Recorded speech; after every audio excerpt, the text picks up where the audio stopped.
શ્રી ગણેશાય નમઃ। મિત્રો, આપ જોઈ રહ્યા છો યુટ્યુબ આપની ચેનલ સ્પિરિચ્યુઅલ કરણમાં આપ સૌનું સ્વાગત છે। આજે આપણે આ વિડીયોમાં જાણીશું કે સોમવતી અમાવસ્યાનો જે લોકો વ્રત નથી કરી શકતા તેઓ વ્રતનો લાભ કેવી રીતે મેળવી શકે।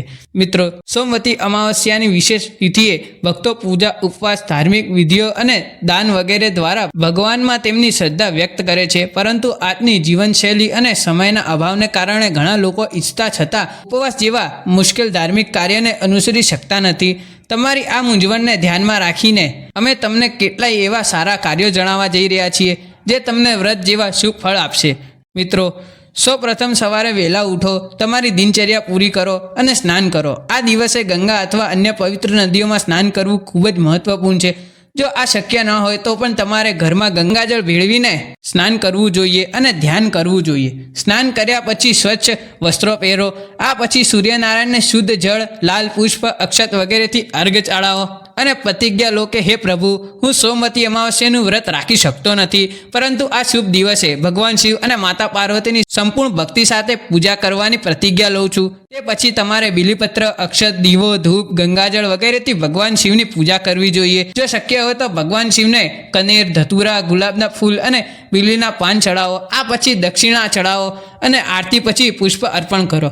ભગવાન શિવ ઓમ નમઃ શિવાય મંત્રનો જાપ કરો અને ભગવાન શિવને જળ ચડાવો। તમારી પાસે ઉપલબ્ધ શ્રૃંગારની સામગ્રી દેવી પાર્વતીને અર્પણ કરો। આ પછી ભગવાન ઉમા મહેશ્વરનું ધ્યાન કરો અને પ્રાર્થના કરો કે હે ઉમાનાથ, 3 ઋણ, દુર્ભાગ્ય, ગરીબી, ભય, રોગ અને તમામ પાપોનો નાશ કરવા માટે તમે પાર્વતીજી સાથે આવો અને મારી પૂજા સ્વીકારો। મિત્રો, આ દિવસે દાન કરવાનું પણ ખૂબ જ પુણ્ય ફળ આપનારું છે।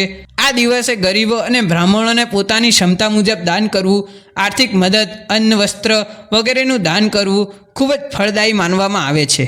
મિત્રો, આ દિવસે પીપલ ભગવાન અને તુલસી માતાની ભક્તિભાવ સાથે પૂજા કરવી। મિત્રો, જો તમે સોમવતી અમાવસ્યા પર ધાર્મિક વિધિઓ અનુસાર ઉપવાસ અને પૂજા કરી શકતા નથી તો નિરાશ થશો નહીં। તમારે પીપળાના ઝાડ અને તુલસી માતાને સાચા ભાવ સાથે હાથ જોડીને નમન કરવું જોઈએ અને તમારી મનોકામનાઓની પૂર્તિ માટે પ્રાર્થના કરવી જોઈએ। મિત્રો, સોમવતી અમાવસના દિવસે જો તમે ઘરમાં કોઈ પણ પ્રકારની પૂજા કરવામાં અસમર્થ છો તો તમારે ભોળાનાથજીના નજીકના મંદિરમાં જવું જોઈએ અને જલાભિષેક અને દૂધનો અભિષેક કરવો જોઈએ।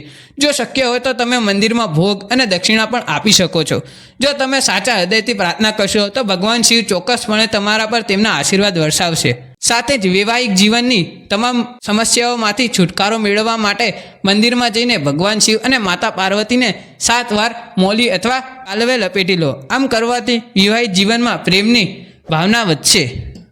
તો મિત્રો, મને આશા છે કે આપને આ વિડીયો જરૂરથી ગમ્યો હશે। હર હર મહાદેવ।